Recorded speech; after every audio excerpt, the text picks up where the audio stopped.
En dehors du cas particulier de la coopération entre pouvoirs adjudicateurs, cette situation se rencontre dans les hypothèses dites de quasi-régie. De quoi s'agit-il?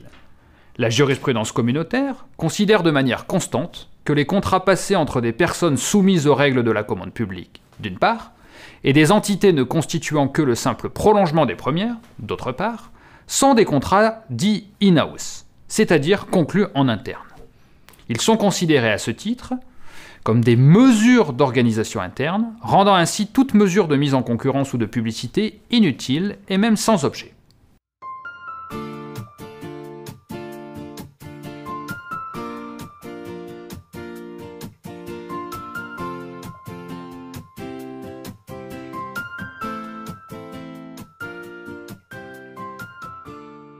Le texte précité exige que 3 conditions soient réunies pour que la situation de quasi-régie soit constituée.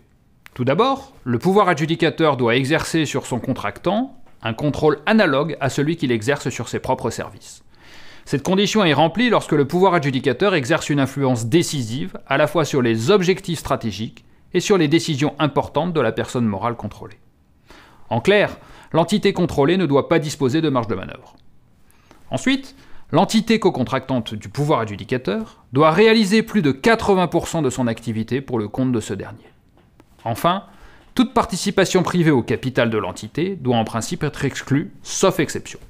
Conséquence, les relations contractuelles entre un pouvoir adjudicateur d'une part et une société publique locale d'autre part, SPL, peuvent potentiellement répondre à la qualification de quasi-régie, mais pas celle entre un pouvoir adjudicateur et une société d'économie mixte, SEM.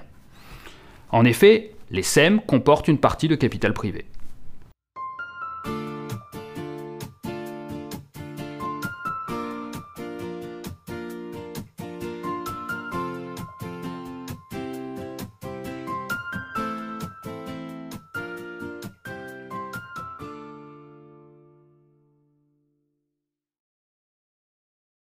Certains marchés ne se prêtent pas, au regard de leur objet, à une mise en concurrence.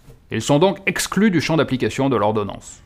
La liste de ces marchés figure aux articles 14 pour les pouvoirs adjudicateurs et 15 pour les entités adjudicatrices de l'ordonnance. L'article 14 liste pas moins de 18 exceptions, parmi lesquelles les marchés publics de services qui ont pour objet l'acquisition ou la location, quelles qu'en soient les modalités financières, de terrains, de bâtiments existants ou d'autres biens immeubles, ou qui concernent d'autres droits sur ces biens.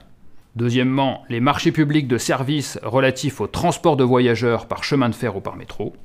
Troisièmement, les marchés publics de services, qui sont des contrats d'emprunt, qu'ils soient ou non liés à l'émission, à la vente, à l'achat ou au transfert de valeurs mobilières ou d'autres instruments financiers.